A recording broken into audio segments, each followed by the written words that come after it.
113. The religion of the heart. The word heart in Scripture has reference to the religious centre of man, to his mind, soul, or life. It is not one aspect of man among many, nor is it to be seen as simply physical or spiritual. It is both and more. It is man at his core. It is easy to see then how far we have departed from biblical usage. Thus, in some pietistic circles, it is common to speak of heart religion as opposed to head religion.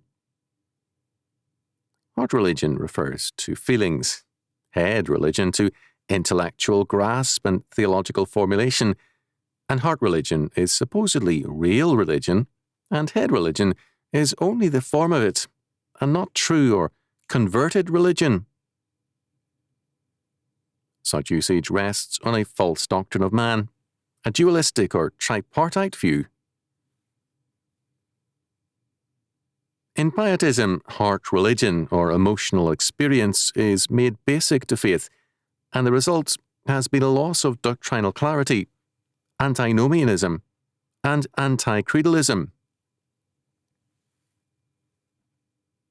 The evangelical pietists believe in an emotional heart experience as true religion. This heart experience is with respect to Jesus as Saviour, not as Lord. The modernistic pietists likewise believe in a heart experience as true religion, except that the focus is not on Jesus, but on the victims of capitalism, on minority groups and the like. The one sings, "Oh, how I love Jesus," as evidence of true religion, and the other, in effect, sings, "Oh, how I love anybody who is downtrodden, poor, or oppressed." Love has come to replace faith and knowledge. It has also become the new law. Christian grace and growth are not manifested in obedience to God's law, but in the expression of love, or in the belief that one's heart is filled with pure love.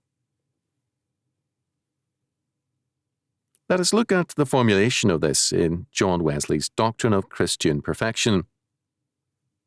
In answer to the question, "What is Christian perfection?" Wesley wrote, "The loving God with all our heart, mind, soul, and strength. This implies that no wrong temper, none contrary to love, remains in the soul, and that all the thoughts, words, and actions are governed by pure love." Question: Do you affirm that this perfection excludes all infirmities, ignorance, and mistake? Answer: I continually affirm quite the contrary, and always have done so. Question: But how can every thought, word, and work be governed by pure love, and the man be subject at the same time to ignorance and mistake? Answer: I see no contradiction here. A man may be filled with pure love and still be liable to mistake. Indeed, I do not expect to be freed from actual mistakes till this mortal puts on immortality.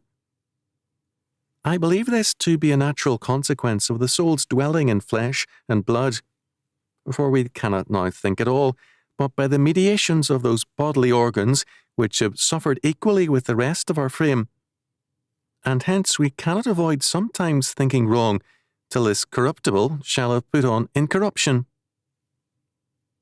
Question: What was the judgment of all our brethren who met at Bristol in August 1758 on this head? Answer: It was expressed in these words: 1. Everyone may mistake as long as he lives. 2. A mistake in opinion may occasion a mistake in practice. 3. Every such mistake is a transgression of the perfect law. Therefore, 4.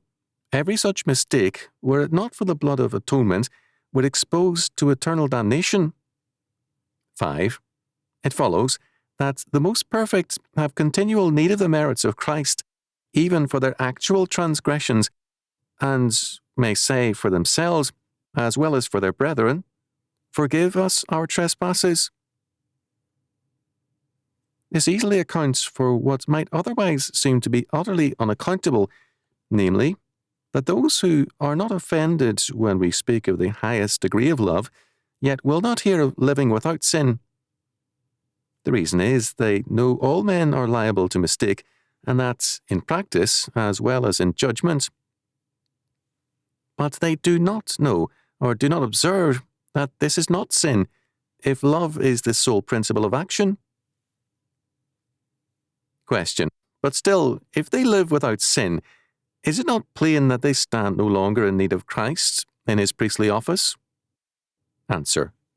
Far from it. None feel their need of Christ like these. None so entirely depend upon him. For Christ does not give life to the soul separate from, but in and with himself. Hence his words are equally true of all men, in whatsoever state of grace they are.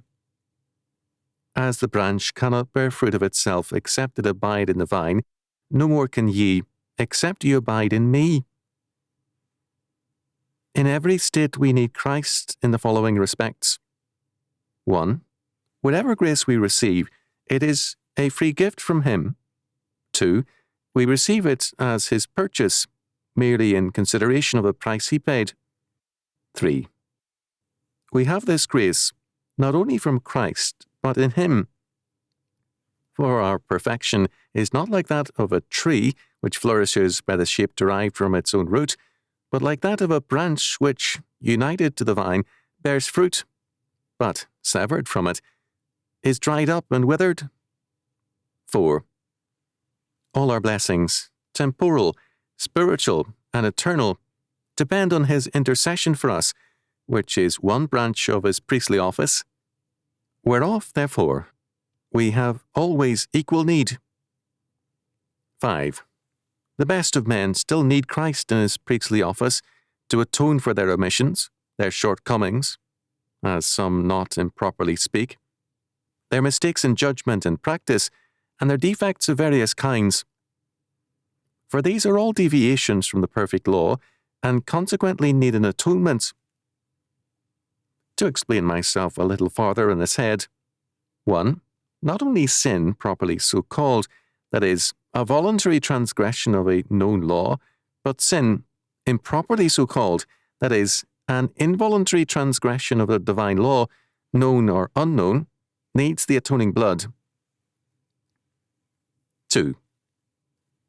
I believe there is no such perfection in this life as excludes these involuntary transgressions which I apprehend to be naturally consequent on the ignorance and mistakes inseparable from morality. 3. Therefore, sinless perfection is a phrase I never use, lest I should seem to contradict myself. 4. I believe a person filled with the love of God is still liable to these involuntary transgressions. 5. Such transgressions you may call sins, if you please. I do not. Question. How shall we avoid setting perfection too high or too low? Answer. By keeping to the Bible and setting it just as high as the Scripture does. It is nothing higher and nothing lower than this, the loving God with all our heart and soul, and our neighbour as ourselves. It is love governing heart and life, running through all our tempers, words, and actions.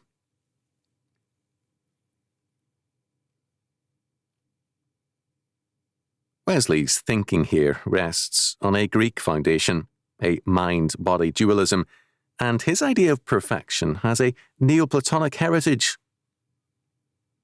The regenerate aspect of man is his soul. Wesley assumes, and hence, if love is the sole principle of action, then man is perfect. The sins he then commits from ignorance, in mistake, or by involuntary transgression do not represent the loving soul, which is pure, but the corruptible body. When later Wesleyans applied the atonement to the body, they held to healing as being part of the atonement. For Wesley, Christ gives life to the soul. The sins of the flesh thus represent the fact that the corruptible in man is still active, whereas pure love ruling in the soul assures perfection in the redeemed soul. Such is pietism, or heart religion. Its test of grace is the heart and its love, or the emotional life of man and its pious gush. The law is set aside, in effect. We must recognize that, in early Methodism, the law had its place as in all other churches, and its social impact was very real. However, as the pietistic heart religion followed its logical implications, it became antinomian. When we turn to Scripture, we do not find the opposition of law and love which marks pietism. Rather, they are seen, in essence, as one, different aspects of the same thing. This is clearly apparent in Romans chapter 13, verses 8 to 10. Owe no man anything, but to love one another, for he that loveth another hath fulfilled the law.